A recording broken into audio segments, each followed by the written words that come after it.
This video is only for knowledge and educational purpose. RKT multibagger investment channel is not an investment advisor. कोई भी invest करने से पहले financial adviser और खुद की एनालिसिस करें। हेलो फ्रेंड्स, आज हम मेघमानी ऑर्गेनिक्स लिमिटेड का हम आज डिटेल एनालिसिस करने वाले हैं। मेघमानी ऑर्गेनिक्स लिमिटेड ये एक एग्रो केमिकल सेक्टर की कंपनी है। एग्रो का मतलब एग्रीकल्चर से रिलेटेड जो केमिकल बनता है वो सेक्टर की एक कंपनी है। कंपनी स्टार्ट हुआ था 1986 में। उस समय इस कंपनी का नाम था गुजरात इंडस्ट्रीज। उस समय ये पिगमेंट्स में स्पेशलाइज था, ग्रीन और ब्लू पिगमेंट्स बनाने में। ये जो पिगमेंट्स होता है ये यूज्ड होता है प्रिंटिंग इंक्स में, पेंट्स में, कोटिंग्स करने में, प्लास्टिक्स में, लेदर और रबर बनाने में। ये कंपनी गुजरात में वर्क करता है। मैन्युफैक्चरिंग फैसिलिटीज इसका सारा गुजरात में है। 3 पिगमेंट्स मैन्युफैक्चरिंग फैसिलिटीज गुजरात में है। और इस कंपनी का 75% रेवेन्यू जो आता है वो एक्सपोर्ट से आता है। और कंपनी ग्लोबली 75 कंट्रीज में वर्क कर रहा है। तो जो कंपनी का बिजनेस है मैंने आपको बता दिया, पिगमेंट्स में भी वर्क करता है और एग्रो केमिकल्स में भी। इसके जो कस्टमर बेस है एग्रो केमिकल्स का, एमएनसी कंपनी है और 75 प्लस कंट्रीज में ये ग्लोबली एक्सपोर्ट करता है। और थर्ड जो है टाइटेनियम डाइऑक्साइड। टाइटेनियम डाइऑक्साइड जो होता है वो एक इंपॉर्टेंट सब्स्टिट्यूट्स है जो mainly paints, coatings, plastic, ink, paper और कॉस्मेटिक प्रोडक्ट्स बनाने में यूज होता है। अभी इस कंपनी ने 33,000 मेट्रिक टन का प्रोडक्शन फैसिलिटी सेटअप किया है जो 2023 के एंड तक स्टार्ट हो जाएगा। अभी हाल फिलहाल में जो 1 साल पहले कंपनी ने एक्वायर्ड किया था किलबर्न केमिकल्स को 2021। और टाइटेनियम डाइऑक्साइड का जो एनुअल डिमांड इंडिया में है वो 2,50,000 मेट्रिक टन पर एनम है, जो 4.2% से कंपाउंड हो रहा है एनुअली। और अभी जो इंडिया में टाइटेनियम डाइऑक्साइड का जो डिमांड प्रोडक्शन है, कैपेसिटी है, वो मात्र 81,000 मेट्रिक टन पर एनम है। तो इसमें बहुत सारी संभावना है।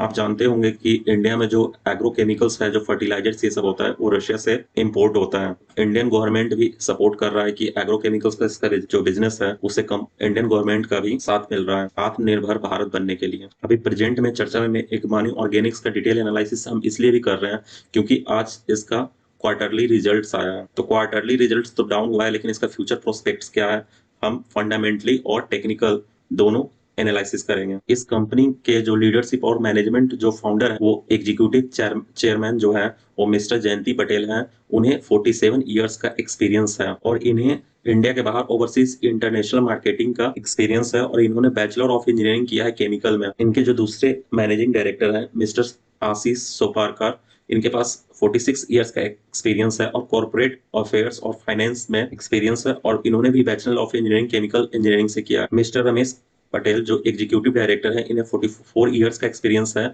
और जो भी गवर्नमेंट की पॉलिसी होता है जो विदेशों में भी, वो इस चीज को रेगुलेट करते हैं। इनके पास बैचलर ऑफ आर्ट्स की डिग्री है। और एग्रो केमिकल डिवीजन में जो एमएससी डिग्री की है मिस्टर नटवर लाल पटेल, इनके पास 45 इयर्स का एक्सपीरियंस है। और इस कंपनी के जो एग्जीक्यूटिव डायरेक्टर हैं उन्हें 35 इयर्स का एक्सपीरियंस है। और इन्हें इंडिया के बाहर ओवरसीज कंट्रीज में ये पिगमेंट्स का मार्केटिंग करते हैं। तो मेघमानी ऑर्गेनिक्स के बारे में मैंने आपको कंपनी क्या काम करता है, कैसे काम करता है, कहाँ काम करता है, मैंने आपको हर चीज बताया कि कंपनी एग्रोकेमिकल की बेस सेक्टर की कंपनी है। गुजरात में कंपनी वर्क करता है और इसका 75% का जो रेवेन्यू होता है वो एक्सपोर्ट से आता है। तो अभी जो रशिया यूक्रेन वार के कारण आप समझ सकते हैं, यहाँ देखने से पता चलता है कि समझ सकते हैं हम कि रशिया यूक्रेन के वार के कारण जो ऑयल का जो प्राइस हाई हुआ था उस कारण भी इस कंपनी को भी इफेक्ट पड़ा होगा, क्योंकि इसका जो भी एक्सपोर्ट रेवेन्यू होता है वो विदेशों से आता है। तो वो बाहर में अभी इन्फ्लेशन भी चल रहा है, प्लस पेट्रोल का प्राइस भी बहुत हाई चल रहा है, तो कंपनी को कहीं ना कहीं इफेक्ट होता है।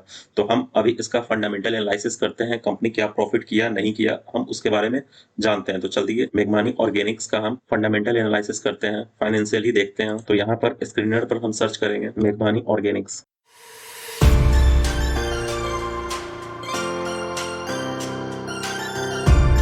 तो ये कंपनी एनएससी और बीएससी दोनों पर लिस्टेड है। कंपनी का जो मार्केट कैप है 2686 करोड़ की कंपनी है। करंट प्राइस 106 रुपीज चल रहा है।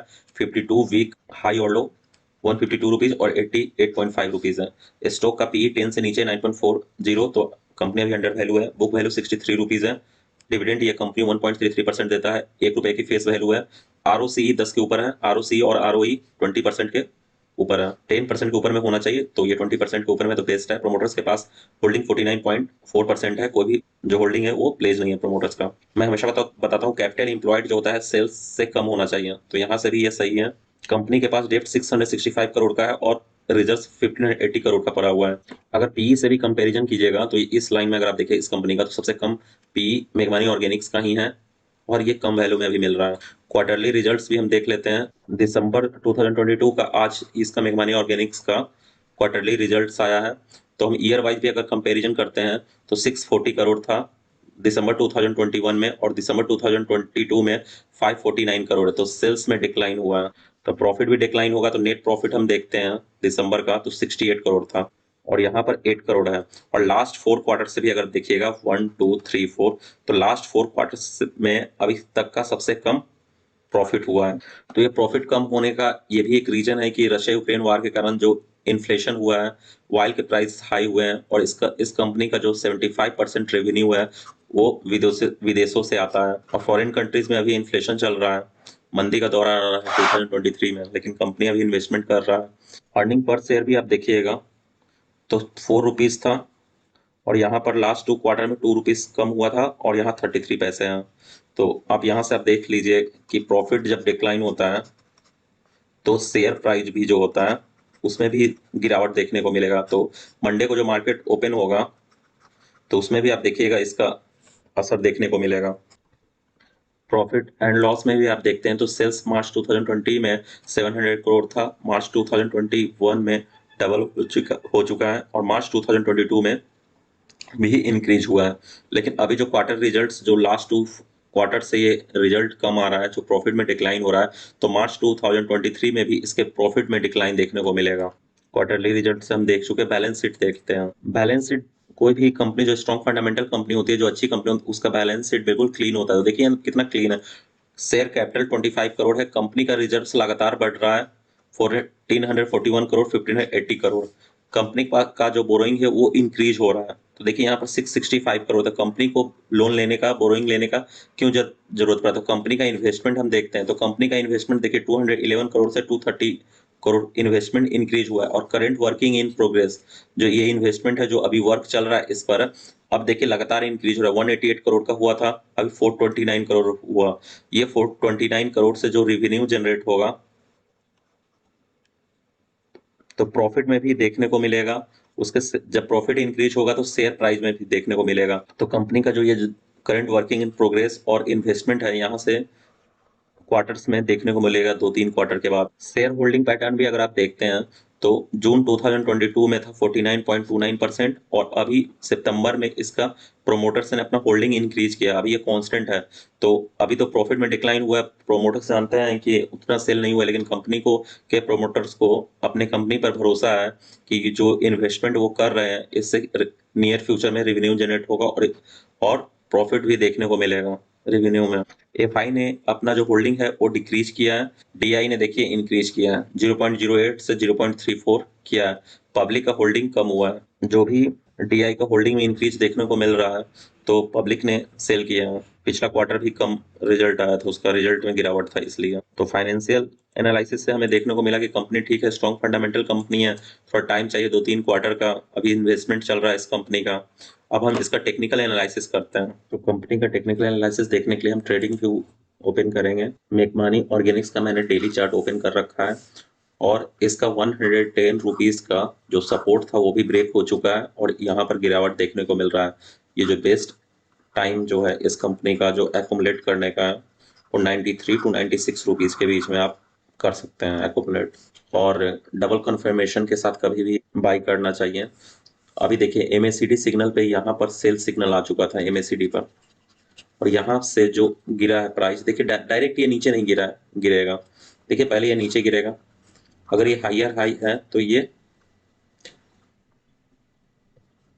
इस लो के ऊपर में क्लोजिंग हुआ है तो ये हायर लो इसे बोलेंगे। और देखिए ये प्राइस फिर यहाँ से ऊपर गया, इस हाई को ब्रेक नहीं कर पाया, तो यहाँ हायर लो, ये हायर हाई के नीचे हायर लो ये फॉर्म हुआ है, इस हायर को ब्रेक ऊपर में क्लोजिंग नहीं दिया है इस हाई के ऊपर में। फिर देखिए ये जो हायर लो था इसके नीचे ये चला गया। अच्छा, तो यहाँ पर ये लोअर लो फॉर्म हुआ है। तो जब भी ये डाउन ट्रेंड में, देखिए ये डाउन ट्रेंड में हम क्यों बोलते हैं कि डाउन ट्रेंड में ये गया है, क्योंकि डाउन ट्रेंड में क्या बनता है, हायर लो और लोअर लो फॉर्म होता है। फिर देखिए इस हाई के ऊपर में नहीं निकला, और फिर ये ऊपर गया, फिर देखिए नीचे आ रहा है, यहाँ नीचे है, इसको भी ब्रेक कर दिया, और यहाँ पर इसने सपोर्ट एक बार लिया है। देखिए यहाँ पर भी सपोर्ट लिया इस लाइन पर, तो यहाँ पर ये क्या है, सपोर्ट बन चुका है 105 रुपीज का। अब इसका क्वार्टरली रिजल्ट जो दिसंबर 2022 का जो आज रिजल्ट आया है टुडे, इसमें डिक्लाइन हुआ है प्रॉफिट में। तो इसके शेयर प्राइस में भी नीचे गिरावट देखने को मिलेगा, तो ये लेवल आपको देखने को मिल सकता है। तो इस लेवल के पे नजर रखें 93 टू 96 रुपीज, और इसके भी नीचे आता है तो 80 रुपीज बेस्ट लेवल रहेगा। 80 टू 90 रुपीज बेस्ट लेवल रहेगा लॉन्ग टर्म के लिए।